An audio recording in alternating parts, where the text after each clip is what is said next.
বিশ্বের অনেক দ্বান্দ্বিক বিষয়ের মতো নেটো রাশিয়া দ্বন্দ্ব যেন চিরকালীন।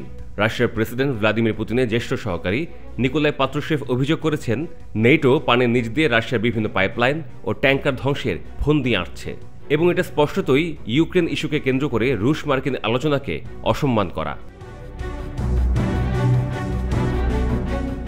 পাত্রুশেভ এই অভিযোগ করার কারণ হিসেবে বিশ্লেষকরা বলছেন, বাল্টিক সাগরে সামরিক উপস্থিতি বাড়াতে নেটোর সাম্প্রতিক ঘোষণা। যুক্তরাষ্ট্র নেতৃত্বাধীন সামরিক জোট নেটো সম্প্রতি বাল্টিক সাগরে অপারেশন বাল্টিক সেন্ট্রি নামে এক অভিযানে নেমেছে, যাতে করে টহল বাড়িয়ে বাল্টিক অঞ্চলে পানির নিচে স্থাপনাগুলোকে সুরক্ষা দেওয়া যায়। এ মাসে ইউরোপীয় ইউনিয়ন নিজ সদস্যদের সামরিক ব্যয় বাড়াতে বলেছে। মস্কো বলছে সংস্থাটি সামরিক জোটে পরিণত হচ্ছে। বৃহস্পতিবার ন্যাশনাল ডিফেন্স নামে প্রকাশিত এক জার্নালের সাক্ষাৎকারে পাত্রুশেভ, যিনি রাশিয়ান সিকিউরিটি কাউন্সিলের সাবেক সেক্রেটারি, বলছিলেন, নেটো নিজ স্বার্থ উদ্ধারে তার স্বভাবগত পথ অর্থাৎ হুমকি ধামকির পথে হাঁটছে। সমুদ্রে উস্কানি দেয়া পশ্চিমাঞ্চল স্নায়ুযুদ্ধের সময়কার কৌশল উল্লেখ করে পাত্রুশেভ বলেন, ইউরোপীয় ইউনিয়নের সামরিকায়ন হওয়ার অর্থ রাশিয়ার বন্দরগুলোতে ও সমুদ্রে উন্মুক্ত চলাচলে হুমকি বাড়ছে। নেটো সদস্যরা এরই মধ্যে রাশিয়ার জাহাজ চলাচলের ওয়েবসাইট ও সরঞ্জামে সাইবার হামলা চালিয়ে আসছে বলেও অভিযোগ পাত্রুশেভের। তিনি মনে করেন, এই সব কিছু পেছন থেকে কলকাঠি নাড়ছে লন্ডন।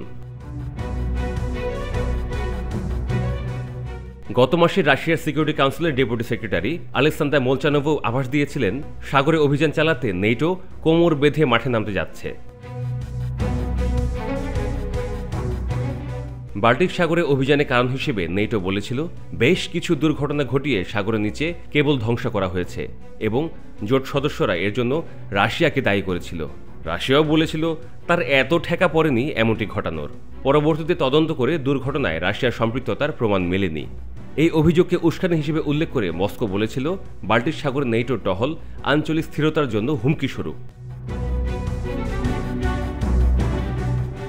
পাত্রুশেভ বলছিলেন, বাল্টিক সাগরে নেটোর নৌবাহিনীর উপস্থিতি প্রমাণ করে জোটটি কূটনৈতিক সমাধানের পরিবর্তে বাল্টিক অঞ্চলে রাশিয়াকে কোণঠাসা করতে চায়।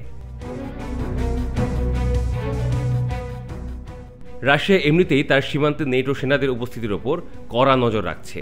নেটো জোটের সাথে রাশিয়ার দ্বন্দ্ব আরও প্রকাশ্যে আসে ইউক্রেনে রাশিয়ার আগ্রাসনের পর থেকে।